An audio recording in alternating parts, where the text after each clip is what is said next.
একটি ব্রিজের মূল শক্তি লুকিয়ে থাকে এর গার্ডারের ভেতর। আর একটি গার্ডার নির্মাণে প্রয়োজন উচ্চ শক্তির কংক্রিটকে সঠিকভাবে ধরে রাখার জন্য সঠিক রিভার কেজ এবং সর্বশেষ টেন্ডনের সাহায্যে প্রয়োজনীয় স্ট্রেসিং ফোর্স বা টেনশন ফোর্স তৈরির মাধ্যমে কংক্রিটে পরিমাণ মতো কম্প্রেশন তৈরির মধ্য দিয়ে গার্ডারটি সম্পূর্ণ হয়।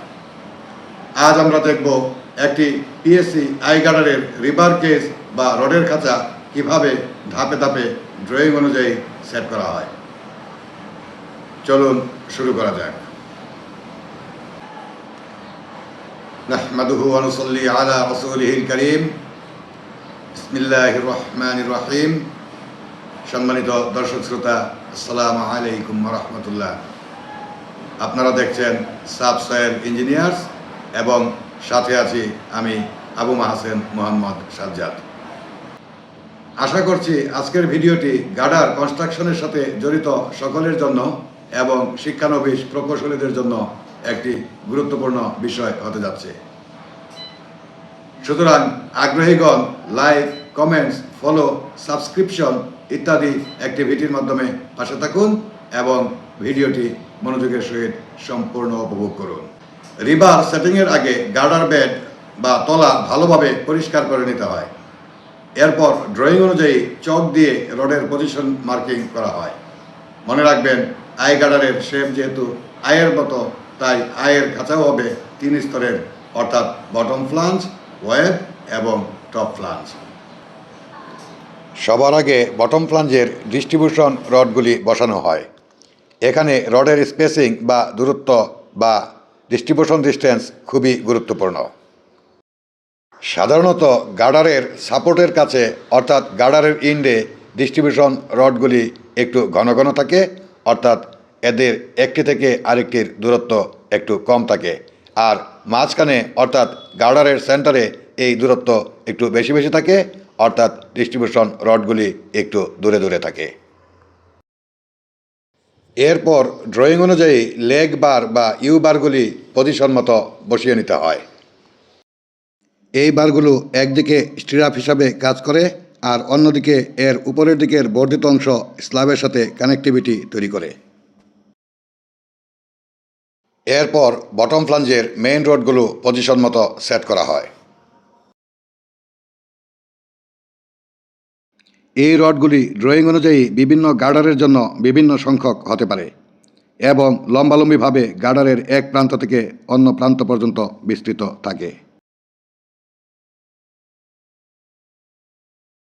অতঃপর ওয়েব ফ্লাঞ্জ সহ সাইডের রডগুলি যথা জায়গায় বসিয়ে জিআই তার দিয়ে শক্ত করে বেঁধে দেওয়া হয়। এগুলি মূল স্ট্রাকচার তৈরিতে কাজে লাগে এবং ড্রয়িং অনুযায়ী বিভিন্ন গার্ডারের জন্য বিভিন্ন সংখ্যক হতে পারে।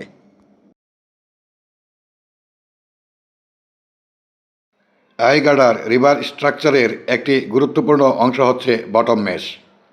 যেখানে গার্ডারটি বিয়ারিং প্যাডের উপর বসে থাকে, সেখানে অতিরিক্ত লোড সামলানোর জন্য গার্ডারের বটম অংশে 2 জোড়া মেশ বসানো হয়।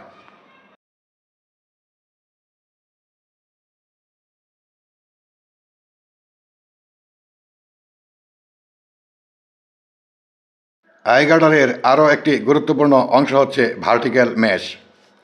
টেন্ডন স্ট্রেসিংয়ের ফলে সৃষ্ট লোডের ভারসাম্য তৈরি করার জন্য গার্ডারের ইন্ড ব্লকে সাধারণত 6 থেকে 7 জোড়া ভার্টিক্যাল মেশ বসানো হয়। অতঃপর ডিজাইন অনুযায়ী ইন ব্লকের রডের খাঁচাগুলো যথাস্থানে বসিয়ে প্রত্যেকটা জয়েন্টে জিআই তার দিয়ে শক্ত করে বেঁধে দেওয়া হয়। এগুলো ড্রয়িং অনুযায়ী বিভিন্ন গার্ডারের জন্য বিভিন্ন সংখ্যক হতে পারে, তবে গার্ডারের ব্যবহৃত রডের সংখ্যা এবং পজিশন উভয়ই নিশ্চিত করতে হবে। এরপর এন্ড শাটার। এন্ড শাটারের সাথে আগেই অ্যাঙ্করেজ কোণগুলো নাট দিয়ে নির্ধারিত অ্যাঙ্গেল অনুযায়ী বসিয়ে নেওয়া হয়, আর কোণগুলোর চারদিকে একটি করে রিভার স্পাইরাল বসিয়ে নেওয়া হয়, যাতে করে টেন্ডনের স্ট্রেসিংয়ের ফলে কোণের স্লোপ দ্বারা সৃষ্ট বহির্মুখে বলের একটা ভারসাম্য তৈরি হয়।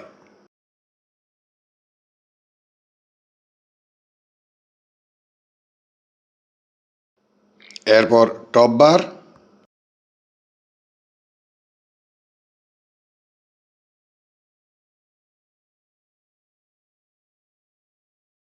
টপ রিং,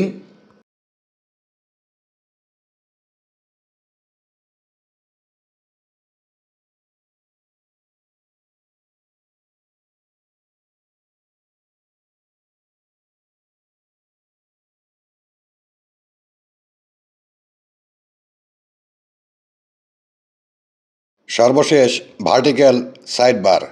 এগুলি গার্ডারকে স্ল্যাবের সাথে কানেক্ট করে।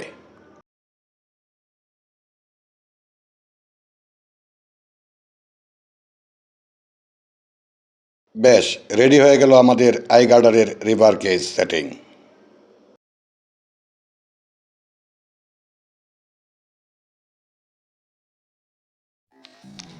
আই গার্ডার সেটিংয়ের সবচেয়ে গুরুত্বপূর্ণ ধাপ হচ্ছে শিথিং পাইপ বা ডাক্ট পাইপ স্থাপন। এই পাইপের ভেতর দিয়েই পরবর্তীকালে এইচটি স্ট্রান্ড বা টেন্ডন ঢোকানো হবে। ডাক্টের প্রোফাইল বা বাঁকগুলি ড্রয়িং অনুযায়ী ইঞ্চি ইঞ্চি মেপে সাপোর্ট রড দিয়ে ফিক্সড করা হয়। শিথিং পাইপ বা ডাক্ট পাইপের প্রোফাইল সেটিং নিয়ে ইতিপূর্বে আমাদের চ্যানেলে বিস্তারিত আলোচনাপূর্বক একটি ভিডিও তৈরি করে আপলোড করা হয়েছে। আগ্রহীদেরকে ভিডিওটি দেখে নেওয়ার পরামর্শ রইল। ঢালাইয়ের সময় রড যাতে শাটারের সাথে লেগে না যায় সেজন্য নির্দিষ্ট দূরত্বে কংক্রিট কভার ব্লক ব্যবহার করা হয়। সাধারণত এটি 50 মিলিমিটার বা ড্রয়িং অনুযায়ী হয়ে থাকে। সবশেষে ইঞ্জিনিয়ার ড্রয়িং অনুযায়ী রডের সংখ্যা ও ল্যাপিং চেক করেন। মেইন রড অর্থাৎ বটম ও টপ ফ্লাঞ্জ সাধারণত 16 মিলিমিটার থেকে 20 মিলিমিটার অর্থাৎ 16 মিলিমিটারই বেশি ব্যবহৃত হয়। স্টিরাপ রিং সাধারণত 10 মিলিমিটার বা 12 মিলিমিটার, তবে গার্ডারের সাপোর্টের কাছে ইন্ডের রিং খুব ঘন ঘন থাকে এবং মাঝখানে সেন্টার একটু দূরে দূরে থাকে। 10 মিলিমিটার বা 12 মিলিমিটার রড ব্যবহার করা হয় ডাক্ট বা শিথিং পাইপকে ধরে রাখার জন্য। এন্ড ব্লক গার্ডারের দুই মাথায় স্ট্রেস বেশি থাকে, তাই এখানে রিংয়ের দূরত্ব 3 থেকে 4 ইঞ্চির মতো হয়। মাঝের অংশ রিংয়ের দূরত্ব 6 থেকে 8 ইঞ্চি পর্যন্ত হতে পারে। শিথিং পাইপ বা ডাক্ট পাইপ সাইজ সাধারণত 75 মিলিমিটার থেকে 100 মিলিমিটার বেসের জিআই বা এইচডিপিই পাইপ।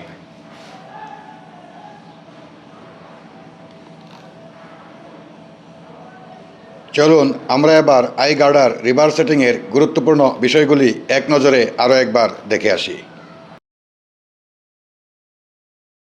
অ্যাঙ্করেজ কোন ও স্পাইরাল বার।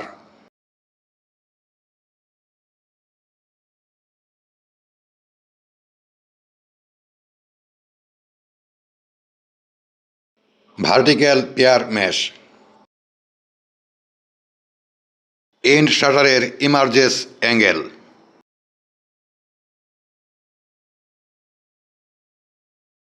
Bottom pair mesh. কেবল প্রবেশ করানোর জন্য ডাক্ট পাইপ বা শিথিং পাইপ। সামগ্রিকভাবে এই হলো মোটামুটি গার্ডারের রিভার কেস এবং আনুষঙ্গিক যন্ত্রপাতি সেটিং। তো সম্মানিত দর্শক শ্রোতা, ভিডিওটি ভালো লেগে থাকলে বা ইনফরমেটিভ মনে হলে অবশ্যই আপনাদের যার যার নিজস্ব সোশ্যাল মিডিয়া টাইমলাইনে রেখে দিতে পারেন, অর্থাৎ শেয়ার দিতে পারেন। আর আজকে এ পর্যন্তই।